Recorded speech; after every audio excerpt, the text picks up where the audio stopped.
Halo teman-teman, Assalamualaikum warahmatullahi wabarakatuh. Perkenalkan, nama saya Siti Ramadhani Guru Ginting. Saya CGP Angkatan 11. Di sini saya akan menjelaskan tentang koneksi antara unit, kesimpulan, dan evaluasi modul 1.1. Sebelum saya mempelajari modul 1.1, Bukalah adalah matamu, dewantara. Bagi saya, dewantara saatnya adalah seseorang meraih yang tanpa mimpimu. memperhatikan perilaku seseorang. Arahkan Bagi saya, pandangan koneksi ke adalah kenal depan, dan Tuhan kan saya lebih menuntunmu. berdominasi dalam setiap pembelajaran. Menurut saya, Sadarilah masa koneksi adalah berganti, transfer informasi tantangan kan kita hadapi. manusia. Bergandeng tangan untuk negeri, era kita menanti berseri. Yang kedua, Kita pendengaran belajar Pancasila, kita bernafas dalam sila-silanya. Kita belajar Pancasila, ayo kita jaga untuk Indonesia. Bersatu dalam pendidikan itu perbedaan, memiliki makna pegang tangan dan berlari. pemberian bimbingan, Singkirkan dorongan, dan bantuan kepada egomu, peserta oh didik kawan, untuk mencapai demi potensi terbaik mereka. Menurut Ki Hajar Dewantara, pendidikan bertujuan untuk menumbuh segala kodrat yang ada pada anak agar mereka mencapai kecerdasan dan keberhasilan yang terdiri di pendidik itu hanya dapat menghasilkan dengan akan diberinya kekuatan kodrat yang ada pada anak agar dapat memperbaiki lakunya, bukan pada dasarnya seperti seorang petani yang menanam jagung diberikan perhatian, pupuk dan tanah yang diperbaiki irigasinya agar tumbuh menjadi jagung bukan menjadi padi. Yang kedua yaitu kodrat anak. Kodrat anak adalah bermain, sehingga pendidik harus menyesuaikan pembelajarannya dengan pendidikan sebagai bermain atau sebaliknya. Tentu disesuaikan dengan kondisi dan keadaan anak. Makna dari merdeka yang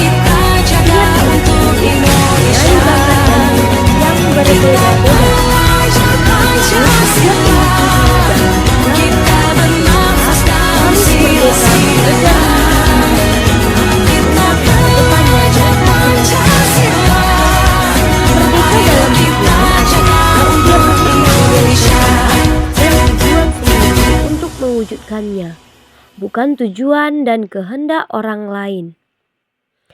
Pendidikan yang memerdekakan adalah pendidikan yang menuntun murid untuk mengembangkan potensi-potensinya yang bebas dari berbagai tekanan.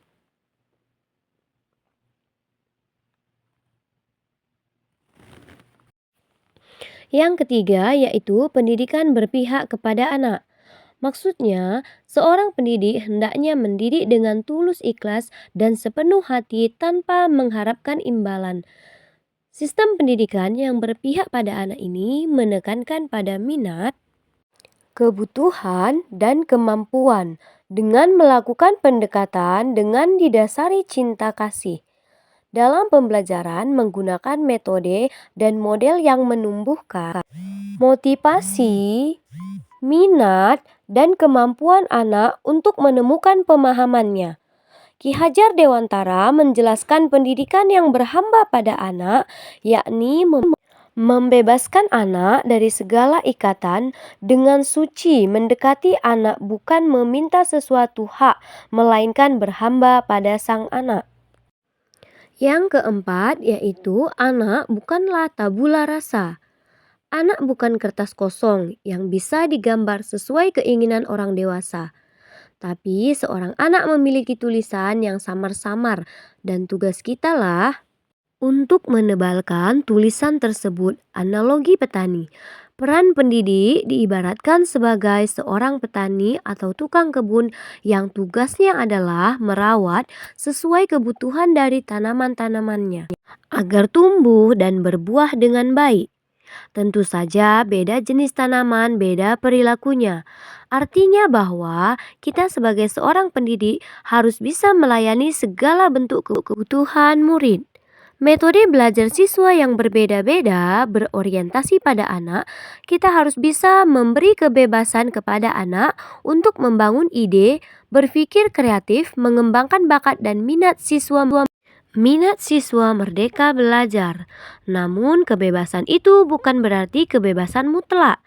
Perlu tuntunan dan arahan dari guru supaya anak tidak kehilangan arah. Yang kelima yaitu budi pekerti.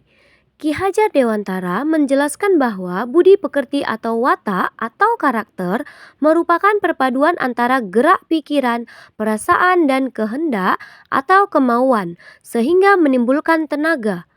Konsep di atas sangat erat kaitannya dengan aktivitas belajar di sekolah. Lebih lanjut, Ki Hajar Dewantara menjelaskan bahwa keluarga menjadi tempat yang utama dan paling baik untuk melatih pendidikan sosial dan karakter, baik bagi seorang anak. Murid disiapkan memiliki budi pekerti yang baik, mengiring kemampuan ilmu pengetahuan yang mereka kuasai. Dalam modul 1.1 tentang filosofi guru penggerak, jelaskan budi pekerti juga dapat diartikan sebagai perpaduan antara cipta atau kognitif, karsa atau afektif, sehingga menciptakan karya atau psikomotor. Bagaimana peran keluarga dalam mendukung pembentukan karakter bagi murid? Hal yang saya dapatkan setelah mempelajari modul 1.1 yaitu ternyata pendidikan itu menuntun saya belajar lebih banyak metode belajar yang variatif agar lebih menyenangkan siswa.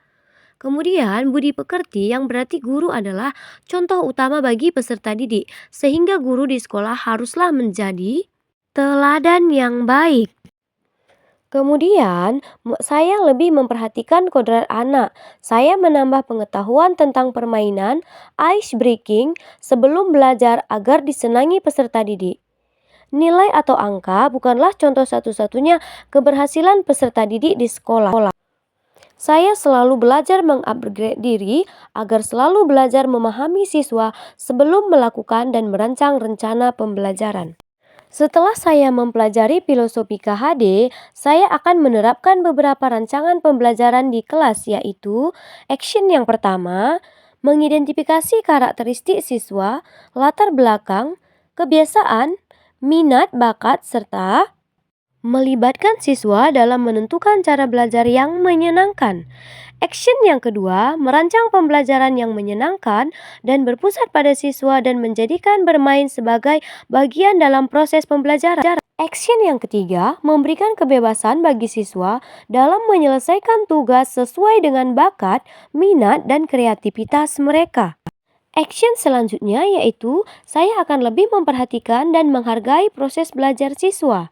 Selanjutnya, melakukan pembiasaan atau penanaman nilai-nilai budi pekerti dan selalu menjadi teladan yang baik bagi peserta didik. Terima kasih teman-teman, semoga bermanfaat. Wassalamualaikum warahmatullahi wabarakatuh.